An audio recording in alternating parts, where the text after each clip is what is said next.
Good morning, my amazing AP Bio students.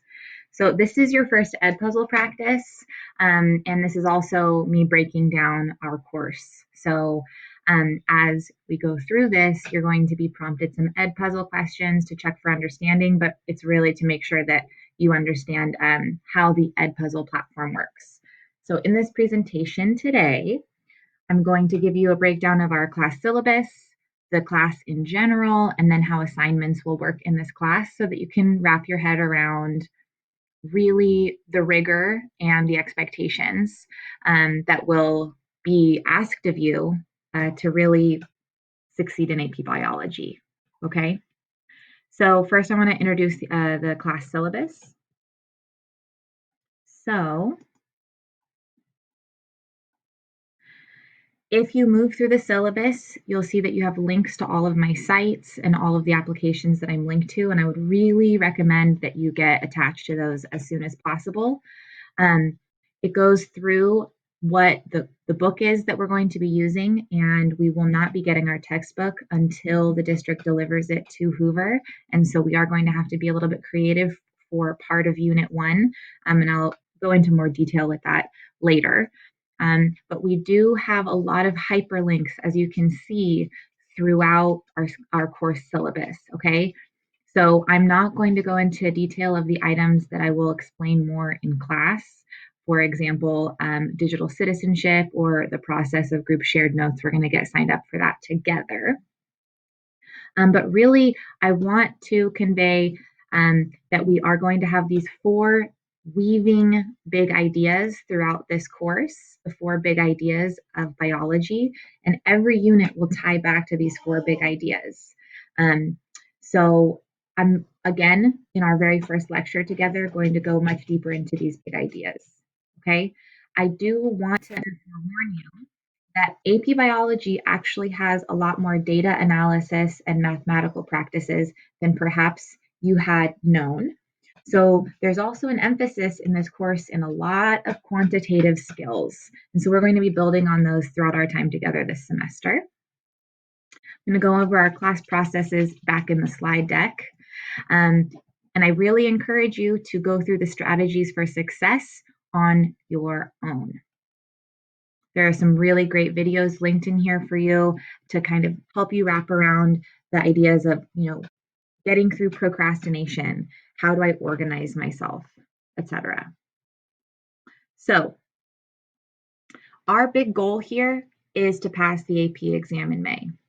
You pass the AP exam in May and you earn college credit for introductory level biology in college. So that being said, this is a rigorous course. This is a college level biology course. And so throughout the different procedures, assignments, experiences in this class, the goal is to get you through the finish line passing AP. The choice, though, is yours. There's an abundant amount of work, and it takes your energy, your enthusiasm, and your commitment to be successful in this course. So let's kind of do a bit of a breakdown of this class. So the AP Bio exam is on May 14th, and unlike a typical biology course, which is 2 semesters in length and it's in person, right? Our semester and our experience is going to be different. It's only a 1 semester course because Hoover has only provided 1 semester at this point for this course. And so that means there's a huge amount of course material that we technically will not cover in semester 1 that will show up on the exam. So there are going to be, from me, a lot of semester 2 activities and sessions to ensure that you do not feel abandoned or left behind, even though you're no longer technically enrolled in the course anymore. Okay. It also means a lot of your learning you are going to have to take ownership over.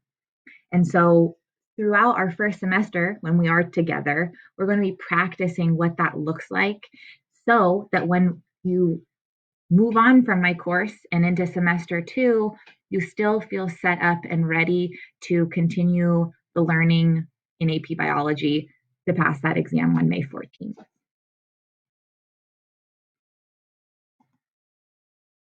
So, in terms of class processes, okay, so every time we learn new material, it's going to be similar to if you took biology with me before, phenomena based, meaning we're not just going to be learning isolated facts and rote memorizing them.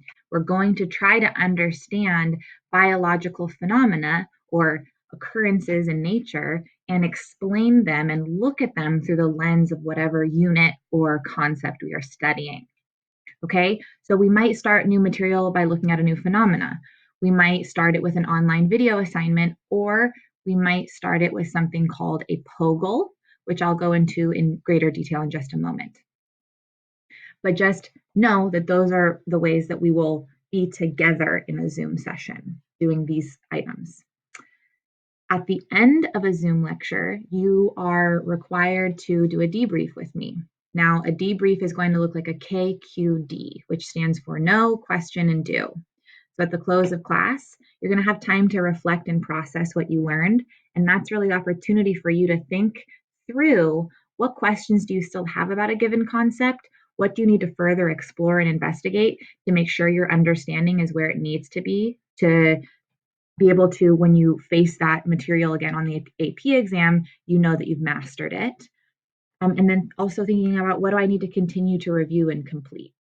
So those will always be submitted as a Google form at the end of our class sessions.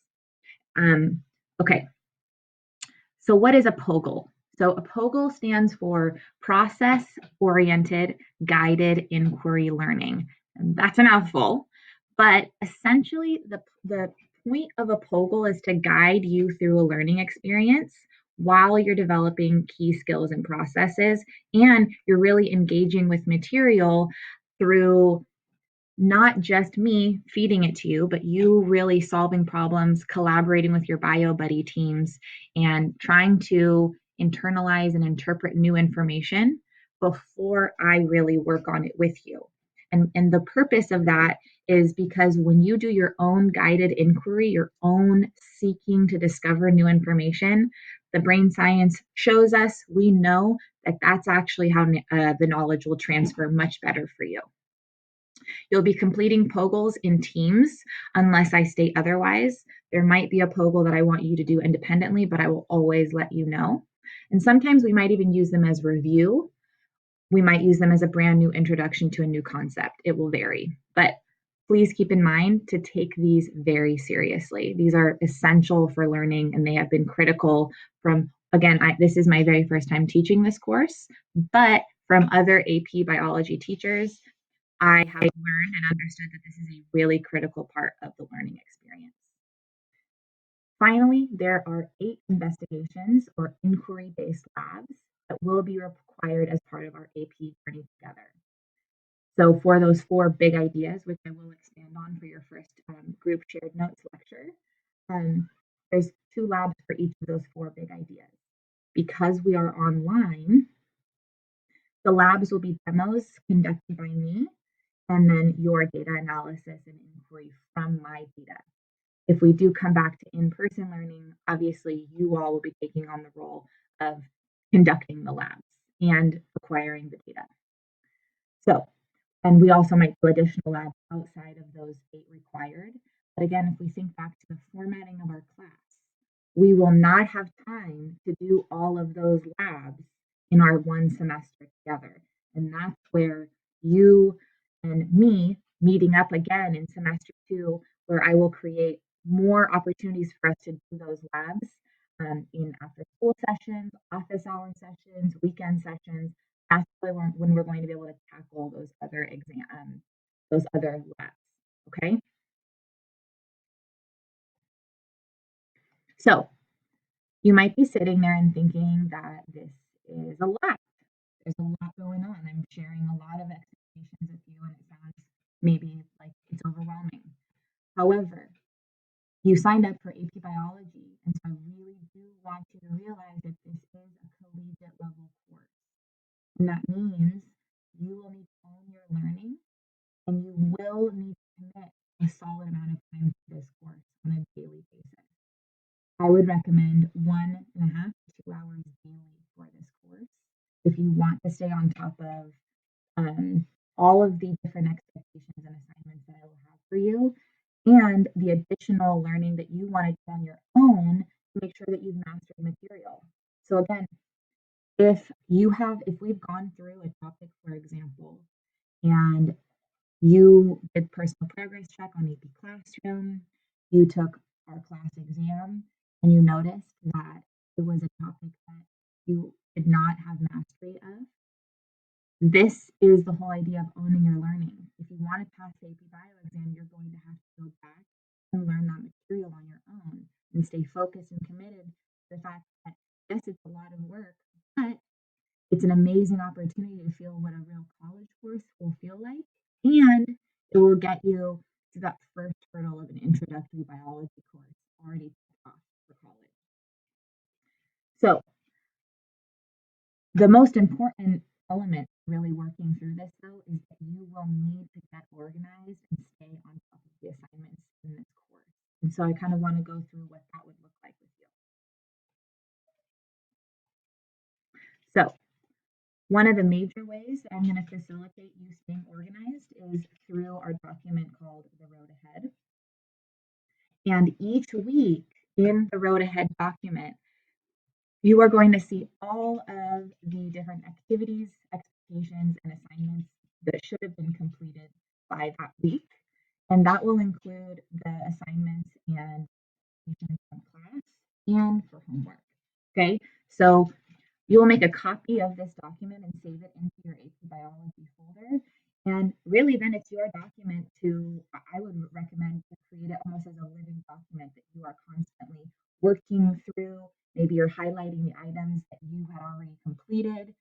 You're really going back to this frequently and you're making sure that you are on top of whatever is assigned for a given week. In addition to that, there's one layer beyond, right? Because there's not just weekly expectations, there's also by unit an expectation to submit to me what is called the unit hyperdoc. So this unit hyperdoc, I'm going to expand on in just a moment, but I want to make sure and summarize what your weekly expectations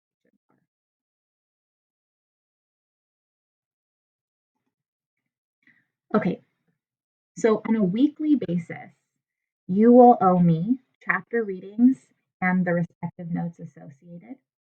Each week, I will be providing Edpuzzle videos of either my lectures or videos that I feel very eloquently and helpfully explain content material.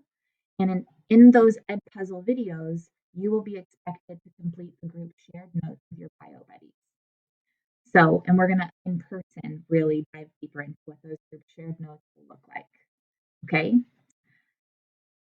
In terms of other videos, you'll also owe me the AP Classroom daily videos. So in my AP Classroom portal, I will see and check if you did watch those videos. And so those are really brand new feature from College Board. I have created these great resources of videos so that students each day can make sure that they have engaged with the concepts that they should have been engaging with.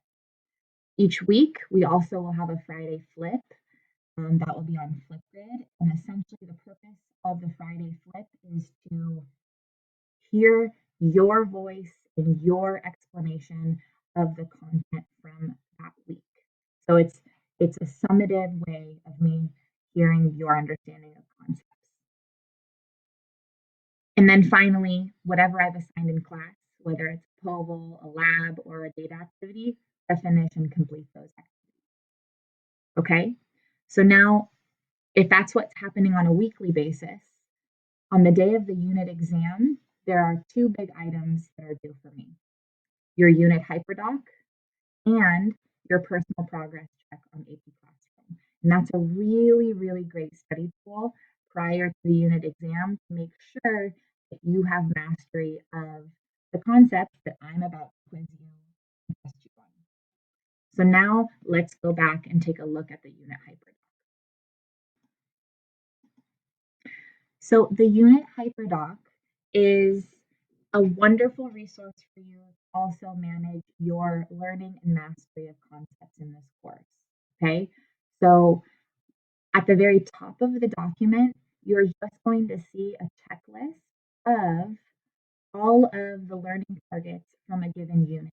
And this comes straight out of the AP Biology course and exam description.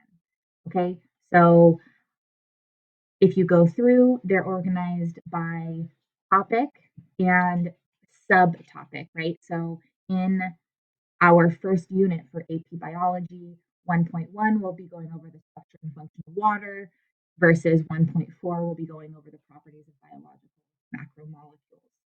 So before a unit assessment, you are definitely going to want to go through and check in with yourself and see if you have mastered those different learning topics. Now, in terms of how it's organized here at the bottom, okay, so I have what topics coincide with what classroom discussions, labs, activities, or assignments meet the meet what we're trying to learn and understand from a given subtopic. So for example, we're going to be doing group shared notes on basic chemistry and a drop on a penny investigation cover learning targets 1.1 through 1.2. So that would be covering the structure of water and hydrogen bonding, as well as the elements of life. So you are expected to always complete all of the classroom discussion, lab activities, and assignments, everything in this column.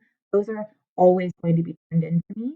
And the way to keep those organized, again, is by using the roadmap, okay?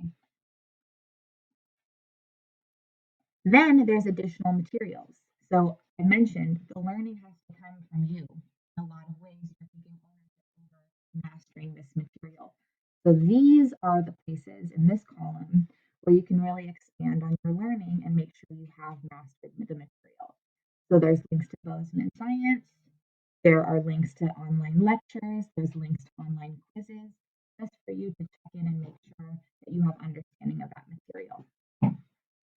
Finally, there is our connection section. So this is where you need to take a step further and choose and select one of these connection areas to ultimately analyze it, read through it, understand it, and see how it ties back to the given learning expectations for a unit. Okay, so really the purpose of this connections section is we're not learning biology in this isolated vacuum. Everything we're learning in a given unit is applied to something that's happening in the real world. Biology is the study of life. So this is really my attempt to ensure that you're not learning in a vacuum. You are applying your understanding from what we've learned in a unit to things going on in the world. So let's go back to our presentation. So I have shared a lot with you. I hope you're not overwhelmed, because in the end, we are going to be working on this together as a team. And I have created a format for this class so that a lot of the processes and learning can be conducted with your BioBuddy team. So, and that really speaks to completing that and going through the hyperdoc with your BioBuddies, as well as doing group shared notes together. So I'm really excited for our time together this semester and next semester as we continue our learning, even though I won't be technically on your schedule. And I'm just very excited. So thank you so much for listening to the lecture, and completing the ed puzzle for the very first time with me. And I will see you in class.